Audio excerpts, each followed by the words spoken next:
सबसे ऊपर देखिए आपको एक पॉइंट दिख रहा होगा। क्या दिख रहा है?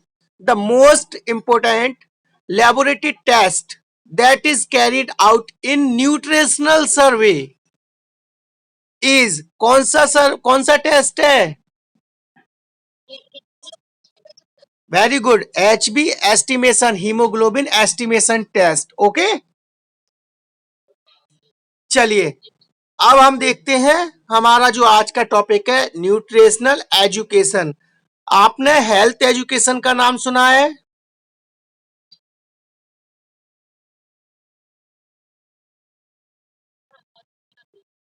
हेलो, आवाज आ रही है क्या सभी को मेरी? आवाज ब्रेक हो रही है। और किस किस के लिए, किसको आवाज मेरी ब्रेक हो रही है? अगर किसी एक अगर किसी एक को मेरी आवाज ब्रेक हो रही है तो वो अपने नेटवर्क थोड़ा सा चेक करे ना। बाकी के सबको सभी को क्लियर आ रही है ना? हेलो, कंफर्म करें जिससे हम आगे बढ़े। देखिए हम पढ़ने वाले हैं न्यूट्रिशन एजुकेशन। आप लोगों ने हेल्थ एजुकेशन का नाम सुना है? हेल्थ एजुकेशन में हम क्या करते हैं? पेशेंट को किसके रिगार्डिंग एजुकेशन देते हैं? हम एजुकेशन देते हैं। और हेल्थ की डेफिनेशन सभी को पता है WHO के अकॉर्डिंग। ओके, तो यहाँ हम हेल्थ के एस्पेक्ट्स जितने भी होते हैं, चाहे वो फिजिकल हो, मेंटली हो, है ना, इकोनॉमिकली हो, स्पिरिचुअली हो, उनसे रिगार्डिंग हम क्या देते हैं? पेशेंट को एजुकेशन प्रोवाइड करते हैं। और इसी प्रकार से हम यहाँ न्यूट्रिशनल एजुकेशन दे रहे हैं। तो यहाँ हम किसके रिगार्डिंग एजुकेशन देंगे पेशेंट को? न्यूट्रिशन के रिगार्डिंग, पोषण के रिगार्डिंग, उसके खान पान किस प्रकार का है उसके रिगार्डिंग हम उसके एजुकेशन देंगे। तो देखिए क्या है, इट एम्स टू एजुकेशन, जो न्यूट्रिशन एजुकेशन है उसका एम क्या है? पढ़ लीजिए, एम पूछा जा सकता है कि what is the aim of nutrition education. तो देखिए क्या है, it's aim to guide people to choose optimum balance diets and promote good dietary habits. क्या है इसका मेन एम? क्या है न्यूट्रिशन एजुकेशन का? कि पीपल्स जो है उनको क्या करना? गाइड करना। किस चीज के लिए गाइड करना है? कि वो बैलेंस डाइट को क्या कर सके? चूज कर सके, ऐसी अपना डाइट प्लान बना सके सेल्फ से, ऐसी डाइट अपने लिए जिसमें क्या हो, वो आसानी से बैलेंस डाइट क्या होती है उनके, उसको एडप्ट कर सके, उसको आसानी से ले सके। और साथ में ही अपनी जो है उनकी जो है हेल्थ है, गुड जो डाइटरी हैबिट्स है, जो खान पान के जो तरीके हैं, खान पान के जो मेथड्स है, उनको क्या कर सके? वो इम्प्रूव कर सके, जिससे उनकी हेल्थ कैसी रह सके?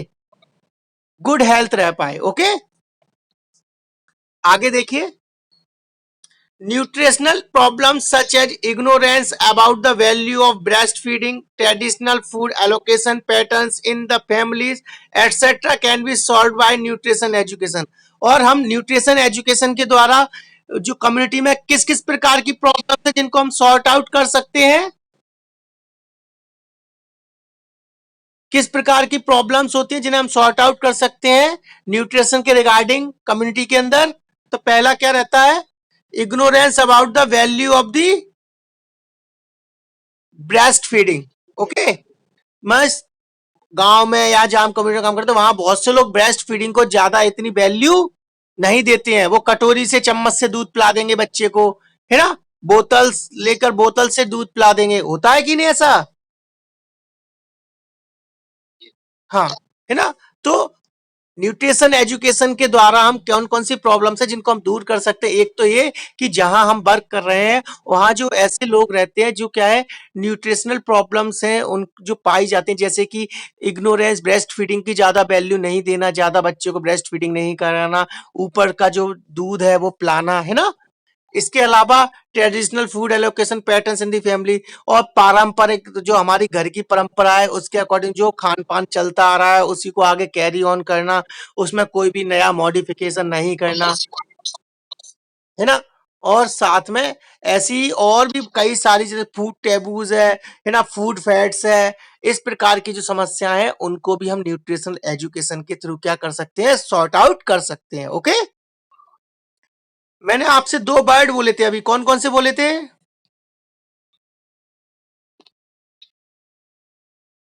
फूड टेबूज और फूड फैट्स, बताया था कि नहीं? हेलो, सभी को मेरी वॉइस आ रही है? हम कंटिन्यू चल रहे हैं, ठीक है? हाँ बोलो बोलो, क्या हुआ? क्या हो गया? किसको मेरी आवाज नहीं आ रही है?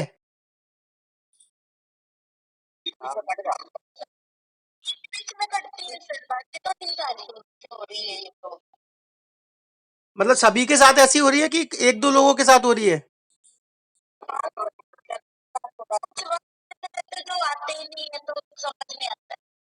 अ- अच्छा अच्छा अच्छा, ठीक है, अब मैं कोशिश करूंगा कि सही से वॉइस आए, ठीक है? मैंने अभी बताया आपको, दो वर्ड बताए थे, फूड टेबूज और फूड फैट्स। हेलो, ऐसा करिए आप लोग अपने स्पीकर म्यूट कर लीजिए, फिर सुनिए, अगर किसी को फिर दिक्कत आती है तो बताना वॉइस में। ओके, आप लोग अपने स्पीकर म्यूट कर लीजिए, फिर सुनिए, अगर फिर किसी को वॉइस में दिक्कत आती है, प्रॉब्लम आ रही है तो बताना मुझे।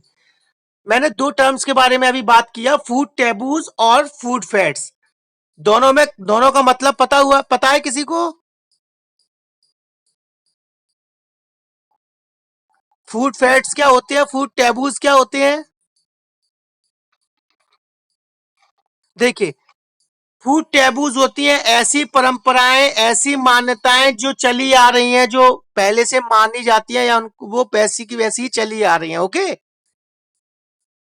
फूड टैबूज उन्हें बोलते हैं कि खान पान से संबंधित हमारे घर या हमारे परिवार या हमारे धर्म या फिर हमारी जो कम्युनिटी वहां पर उनसे संबंधित खान पान से संबंधित जो मान्यताएं, जो धारणाएं, अवधारणाएं जो चली आ रही हैं, उन्हीं को फॉलो करना, ठीक है?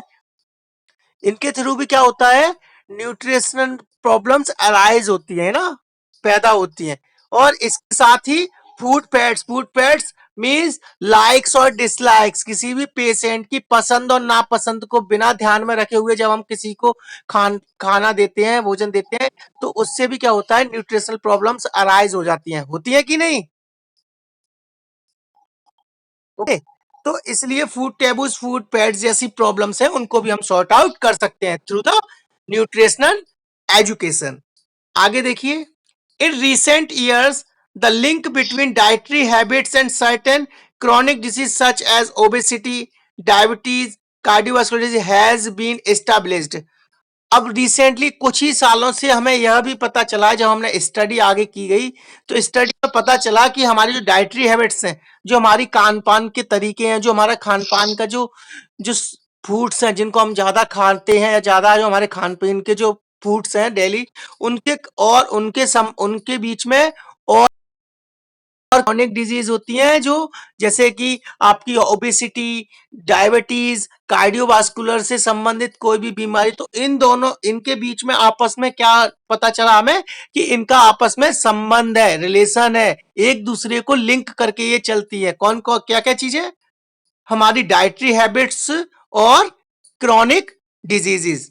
ओके, अब क्रॉनिक डिजीजेस कौन कौन सी होती है, कोई एग्जांपल में देख बता दो, है ना? ओबेसिटी, डायबिटीज और कार्डियोवास्कुलर डिजीजेस, ठीक?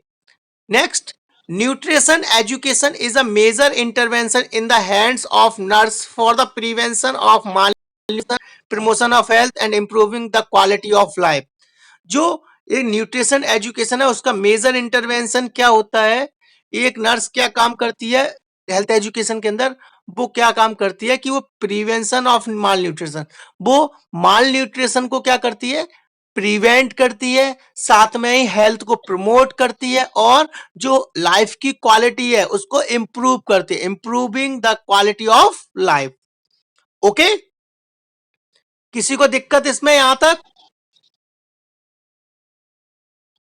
ओके, आगे देखिए, nutrition is an important aspect of treatment of certain diseases। जो न्यूट्रिशन का एक इंपॉर्टेंट एस्पेक्ट है, भाग है, जो किसके लिए यूज करते हैं हम, कुछ डिजीजेस को हम किसके थ्रू ठीक कर सकते हैं, थ्रू द न्यूट्रिशन। ओके, ठीक। देखिए अब, so this is the prime responsibility of a nurse to teach about good nutrition to the patients in the hospital and to the families in the community. तो एक nurse की prime responsibility क्या बनती है कि वो क्या कर सके, गुड न्यूट्रिशन के बारे में हमें क्या दे, हेल्थ एजुकेशन प्रोवाइड करे। किसको हेल्थ एजुकेशन प्रोवाइड करे, वो कम्युनिटी के मेंबर्स को, कम्युनिटी में रहने वाले लोगों को, ठीक। और साथ में ही जो एक नर्स रहती है वो पेशेंट को, हॉस्पिटल्स में अगर पेशेंट एडमिट है तो उसको किस प्रकार की डाइट देनी है, किस डिजीज से वो सफर कर रहा है, उसकी डाइट किस प्रकार की होनी चाहिए, उस डाइट के बारे में उससे बताए। और साथ में अगर कोई कम्युनिटी हेल्थ नर्स है तो, या फिर एमएलएचपी है, सीएचओ है, या कम्युनिटी हेल्थ वर्कर्स जो भी है, तो वो किस चीज को लेकर फैमिली को एजुकेट करेंगे, हेल्थ एजुकेशन देंगे रिगार्डिंग न्यूट्रिशन। किसके रिगार्डिंग देंगे वो, न्यूट्रिशन के रिगार्डिंग। ओके, हाँ बोलिए, हाँ बोलो बोलो क्या। कुछ लोगों ने माइक अपना वो नहीं किया है, तो आप कर दीजिए क्योंकि थोड़ी बहुत ब्रेक हो रही पहले से। हाँ हाँ, सभी लोग अपने स्पीकर म्यूट कर लें, जिसको अगर कोई समस्या या कोई दिक्कत है तो वो मुझसे क्वेश्चन पुटअप कर सकता है। ओके, जिससे किसी को दिक्कत ना हो, सभी को वॉइस क्लियर आए। ओके, चलिए आगे देखिए क्या है, the help this helps the people to select right kinds of food to eat, safe method of cooking, hygienic practices in handling and prevention of food। Most important है ये, ठीक है। इसमें से क्वेश्चन बनता है और बन सकता है। वो आपसे पूछेगा कि न्यूट्रिशनल जो एजुकेशन हम देते हैं वो किन किन चीजों में हेल्प करती है। तो फर्स्ट किन किन में करती है, to select right kind of foods to eat. First, खाने में किस प्रकार के फूड्स को इन्वॉल्व करना है, इंक्लूड करना है, किस प्रकार के फूड स्टफ्स को इन्वॉल्व करना है, इंक्लूड करना है उस पेशेंट की डाइट में, उसके बारे में हमें हेल्प करती है। दूसरा, safe method of cooking, cooking की सेफ मेथड की जो प्रैक्टिस होती है, किसी को पता है कितनी होती है सेफ मेथड प्रैक्टिस की,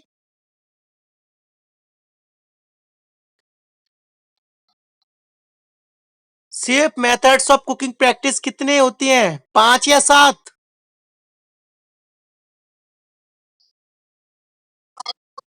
वेरी गुड, इसका नाम बताओ, किसने बताया ये, वेरी गुड। तो सेफ फूड कुकिंग की प्रैक्टिसेस कितनी होती है, याद रखना। देखो याद कैसे रखेंगे, हम खाना किससे बनाते हैं, हाथों से या पैरों से, हाथों से। हाथों में कितनी उंगलियां होती हैं, 5, ठीक है। तो अगर वो अच्छे तरीके से खाना बनाना है तो हमें हाथों से ही तो बनाएंगे अच्छे तरीके से, है ना। तो हाथों से बनाते हैं तो फूड कुकिंग जो कुकिंग प्रैक्टिसेस होती है उनकी कितनी स्टेप्स होती है, 5 होती है। ओके, आगे देखिए, हाइजेनिक प्रैक्टिसेस इन हैंडलिंग, और फूड को हैंडल करना, वहां से लेकर और जहां तक सर्व करना है वहां तक हैंडलिंग करने की जो प्रोसेस होती है, that is called hygienic practices in handling. Okay, और साथ में ही वो क्या करता है, प्रिजर्वेशन ऑफ फूड। अब फूड को किस तरीके से सुरक्षित रखना है, बचाकर रखना है कि वो खराब ना हो जाए, that is also helpful for the people to provide by the nutrition education. हम न्यूट्रिशन एजुकेशन के द्वारा ये सारी चीजों में भी हेल्प कराते हैं, ठीक। ओके, अब वो आपसे एक्सेप्ट करके क्वेश्चन पूछ लेगा, ठीक है। तो आपको पता होना चाहिए 4 पॉइंट है, 5। First, to select the right kind of food to eat. Second, safe method of cooking practices. Next, hygienic practices in handling, and the fourth one is preservation of food। okay, इसमें किसी को कोई दिक्कत, कोई परेशानी नहीं। चलिए आगे, नेक्स्ट हम पढ़ते हैं पर्पस ऑफ न्यूट्रिशन एजुकेशन।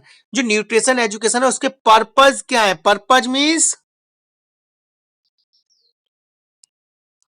उद्देश्य क्या है? देखिए फर्स्ट क्या है, to educate the individual, the family and the community about the food sources, nutritive values, proper method of cooking, balance diet and requirements of energy.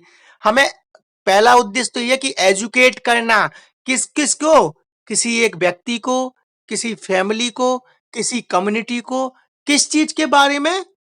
Food sources क्या क्या है, किस प्रकार के फूड सोर्सेस पाए जा रहे हैं आपके आसपास, उनमें से उनमें कितनी न्यूट्रिटिव वैल्यूज पाई जा रही हैं, किस फूड में कौन सी चीज ज्यादा पाई जा रही है, प्रोटीन किस में ज्यादा है, कार्बोहाइड्रेट किस में ज्यादा है, फैट किस में है, विटामिन किस में है, कौन सी डाइट कितनी लेनी है, प्रॉपर मेथड ऑफ कुकिंग, खाना बनाने की सही प्रैक्टिस, प्रॉपर मेथड्स या प्रैक्टिसेस कितनी है, किस तरीके से किया जाता है, बैलेंस डाइट में क्या क्या आता है, बैलेंस डाइट किस प्रकार की होनी चाहिए, एंड एनर्जी कितनी रिक्वायरमेंट है किसी व्यक्ति को, उस हिसाब से उसका डाइट प्लान किस प्रकार का बनेगा। ये सारी चीजों के प्रति एजुकेट करना, किसको? किसी व्यक्ति को, किसी फैमिली को या किसी कम्युनिटी को। ओके।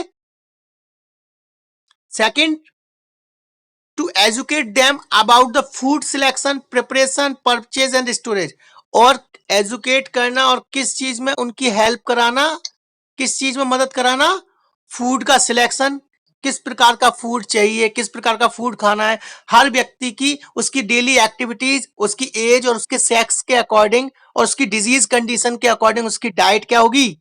अलग अलग होगी। ठीक, तो उसको किस प्रकार का फूड का सिलेक्शन करना है, किस प्रकार का फूड खाना है, प्रिपरेशन उसको किस प्रकार से तैयार किया जाता है, किस प्रकार से उस फूड को प्रिपेयर किया जाएगा, बनाया जाएगा, परचेज किस प्रकार से खरीदना है और कितने तक का वो खरीद सकता है, परचेज कर सकता है, और साथ में स्टोरेज, और वो किस प्रकार से उसे लंबे समय तक स्टोर करके रख सकता है। ओके। नेक्स्ट, ये इंपॉर्टेंट पॉइंट्स है, याद रखना। ठीक है, इनसे क्वेश्चन बन सकते हैं।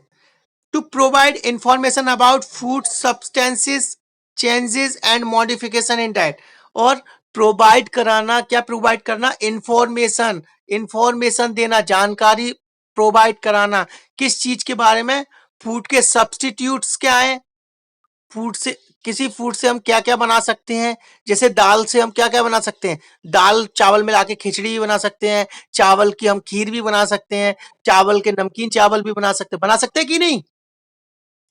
Means variety. Okay. Food substitutes क्या क्या है, चेंजेस एंड मॉडिफिकेशन क्या क्या कर सकते हैं हम डाइट में, क्या क्या हम चेंजेस कर सकते हैं, क्या क्या मॉडिफिकेशन ला सकते हैं, इन चीज के बारे में क्या करना है? इंफॉर्मेशन प्रोवाइड करना। ठीक। Next, to educate the effects of various cooking methods on the nutrients. और उनको एजुकेट बताना और इफेक्ट्स बताना कि जो कुकिंग मेथड्स जो हम यूज कर रहे हैं उनका न्यूट्रिएंट्स पर क्या प्रभाव पड़ता है। अच्छा मुझे बताइए, टेम्परेचर, टेम्परेचर या फिर हीट के टाइम पे जब हम किसी भी, कौन कौन सी विटामिन है जो हाई टेम्परेचर या हीट में वो क्या हो जाती है? डिस्ट्रॉय हो जाती है। कोई बताएगा?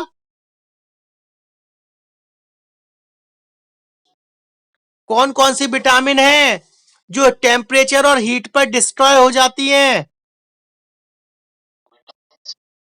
विटामिन सी और बी भी कुछ मात्रा में। ठीक है, ज्यादा मात्रा में कौन सी रहेगी? विटामिन सी, और विटामिन बी कुछ मात्रा में। ओके, समझ में आया? इतना आगे बढ़े। Okay. Next, to inform about sign and symptoms of nutritional deficiencies. और उनको समझाना, किसी व्यक्ति को, किसी फैमिली को, किसी कम्युनिटी में ये चीज उन्हें बताना कि किस प्रकार की न्यूट्रिशनल डिजीजेस हो सकती हैं और वो किसके कारण हो सकती हैं, उनके क्या साइन एंड सिम्टम्स होंगे, इन चीजों के बारे में उन्हें अवेयर करना। ओके। ठीक। Next, to explain about the importance of food hygiene. और किस चीज के बारे में, किस चीज का महत्व, किस चीज का इंपोर्टेंस को उनको एक्सप्लेन करना, बताना। फूड हाइजीन, फूड हाइजीन का भी बहुत मोस्ट इंपोर्टेंट पार्ट होता है फूड कुकिंग। कुकिंग प्रैक्टिसेस में जब हम फूड को बनाते हैं, प्रिपेयर करते हैं, कुकिंग प्रैक्टिसेस की जो 5 स्टेप्स हैं जो मैं आपको आगे पढ़ाऊंगा, तो उसके अंदर फूड हाइजीन भी मोस्ट इंपॉर्टेंट है। ओके, आपने सारी चीजें अच्छी की, बैलेंस डाइट बनाई, आपने एक अच्छी सी डाइट मेन्यू प्लान बनाया, आपने अच्छी से उसे हैंडलिंग किया, लेकिन आपने जब उसको बनाया उस टाइम पर आपने food hygiene hygiene practices use नहीं की, तो वो वहां से क्या हो जाएगा, कंटामिनेट हो जाएगा कि नहीं हो जाएगा। आपने केसेस पढ़े होंगे, फूड पॉइजनिंग के केसेस सुनते हो कि शादी में इतने लोगों ने खाना खाया, 50 लोग, 150 लोग उससे बीमार हो गए, सुना है कि नहीं। तो ऐसा क्यों होता है, क्योंकि जो फूड हाइजीन जो रहता है, फूड हाइजीन के कारण क्या रहता है, फूड हाइजीन के कारण वो लोग क्या करते हैं, फूड हाइजीन की प्रैक्टिसेस को फॉलो नहीं करते, जिसके कारण ऐसी कंडीशन अराइज होती है। ठीक, गंदा पानी पी लिया, उन्होंने देखा ही नहीं। ओके, आगे देखिए, to underline the nutritional requirements of the vulnerable groups, childrens, pregnancy, location and old age. और किस चीज को अंडरलाइन, किनकी न्यूट्रिशनल रिक्वायरमेंट को ज्यादा ध्यान में रख के रखना होता है हमें, जो वल्नरेबल ग्रुप्स हैं। ओके, अब ये पता है वल्नरेबल ग्रुप्स क्या होते हैं।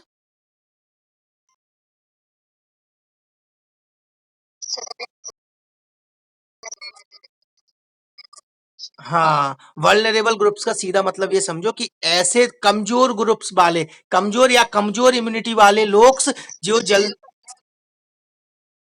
नहीं ऐसा बिल्कुल नहीं है कि सेल्फ से खाना नहीं खा सकते। वल्नरेबल ग्रुप का मतलब ये है कि ऐसे व्यक्ति, ऐसे व्यक्तियों का ग्रुप या ऐसे लोगों का ग्रुप जिनकी इम्यूनिटी पावर कम होती है, उन्हें जल्दी से कोई भी इंफेक्शन लग सकता है, तो उनके लिए अच्छी डाइट प्लान कर बनाना। ओके, समझ में आया। ओके, अब आगे बढ़े। हाँ बोलो। हाँ, कहाँ लिखा है देखिए, underline the nutritional requirements of the vulnerable group, childrens, pregnancy, location and old age. Location का मतलब होता है, वेरी गुड, बता रहा हूँ, लोकेशन का मीन्स क्या है, रुकना थोड़ा सा, अरे ये बंद कर दो, ये कहा है ये, मैं पढ़ा रहा हूँ, मैं तुमसे कह रहा हूँ जब से यार। हेलो, देखिए लोकेशन का मतलब है, आपने देखा होगा कई ऐसे कम्युनिटी के ऐसे क्षेत्र, ऐसे गांव, ऐसे एरिया होते हैं जहां पर फूड स्टफ्स जो रहते हैं प्रॉपर मात्रा में या सही से नहीं पाए जाते हैं, उनकी कमी होती है, जिसके कारण वहां के रहने वाले जो बच्चे हैं या वहां की जो महिलाएं, उनमें उन वहां की जो महिलाएं या बच्चे हैं, उनमें आप देखना स्पेसिफिक किसी ना किसी न्यूट्रिशनल डेफिशिएंसी दिखी जाएगी। जैसे आप गांव के किसी एक ऐसे क्षेत्र या ऐसे गांव में जाते हैं, ऐसे एरिया में जाते हैं जहाँ की लोगों को ज्यादा न्यूट्रिशन के बारे में कोई पता नॉलेज नहीं है, वो बच्चों को अच्छी से डाइट नहीं दे पा रहे हैं, तो आप देखना वहां के ज्यादातर जो बच्चे होंगे सारे माल नरिश्ड होंगे। ऐसा देखा है कि नहीं। तो वहां का जो एरिया है उसको हम क्या, वहां के जो एरिया है, वहां एरिया में जो लोग रह रहे हैं उनको हम किस प्रकार के ग्रुप में मानेंगे, वल्नरेबल ग्रुप में। ओके, समझ में आया। अच्छा, और सभी को प्रयोग हो रही है क्या मेरी आवाज, सभी के साथ ऐसा हो रहा है क्या। अच्छा अच्छा, रुकिए फिर बताना मुझे, अभी रुकना, रुकिए रुकिए रुकिए।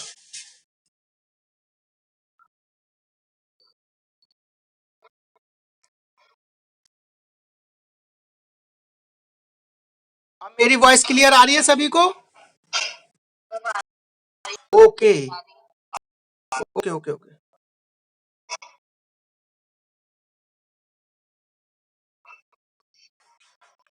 चलिए अब आगे बढ़े।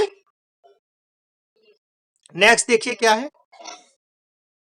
To educate to avoid bad habits, prejudices, idiosyncrasies and wrong no wrong notations on diet। और एजुकेट करना और बताना, किस चीज के बारे में और बताना है उन्हें हमें, बैड हैबिट्स, बैड हैबिट्स को क्या करना, अवॉइड करना। बैड हैबिट्स क्या होंगी, जैसे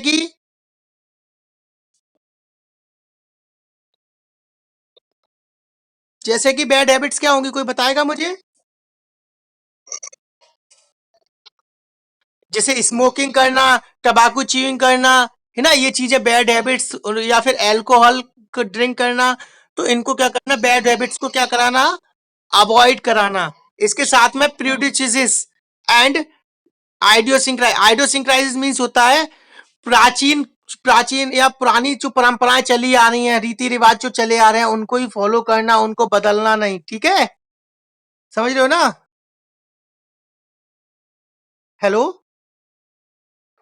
ओके। उनको और रॉन्ग प्रैक्टिसेस या रॉन्ग नोटेशंस ऑन डाइट, और डाइट के बारे में जो उनकी गलत अवधारणा है, गलत कंसेप्ट जो बनी हुई है, रखी हुई है कि भैया प्रेग्नेंट लेडी है तो उसको हम खाने में पालक नहीं दे सकते या फिर ऐसी चीजें नहीं दे सकते, ये गलत है। जैसे जो मॉमडन्स होते हैं उनके यहाँ जैसे आप आयरन एंड फॉलिक एसिड की गोली दो तो बहुत से लोग कहते हैं नहीं, हम ये नहीं ले सकते, हमारे धर्म में गोली नहीं खा, ऐसी नहीं करना है, ऐसा वैसा नहीं करना है। हर किसी की कुछ मान्यताएं होती है कि नहीं, जो पुरानी चली आ रही है। तो उनको उस चीज के बारे में एजुकेट करना, बताना कि ये सिर्फ एक गलत अवधारणा है, साइंटिफिकली इनका कोई भी ज्यादा मतलब नहीं है। समझ रहे हो? Next, to educate on methods of prevention and control of nutritional deficiency। और किस चीज के बारे में हम एजुकेट करना और बताना, कौन कौन से मेथड्स के थ्रू हम क्या कर सकते हैं, जो न्यूट्रिशनल डेफिशिएंसी है उन्हें कंट्रोल कर सकते हैं और उनसे बचा सकते हैं वहां की पीपल्स को, कम्युनिटी के लोगों को। ओके, ठीक। इसमें कोई दिक्कत किसी को? जल्दी जल्दी रिप्लाई करें जिससे आगे बढ़े, बताओ किसी को कोई दिक्कत है क्या? चलिए, अब हम पढ़ने वाले प्रिंसिपल्स ऑफ न्यूट्रिशनल एजुकेशन।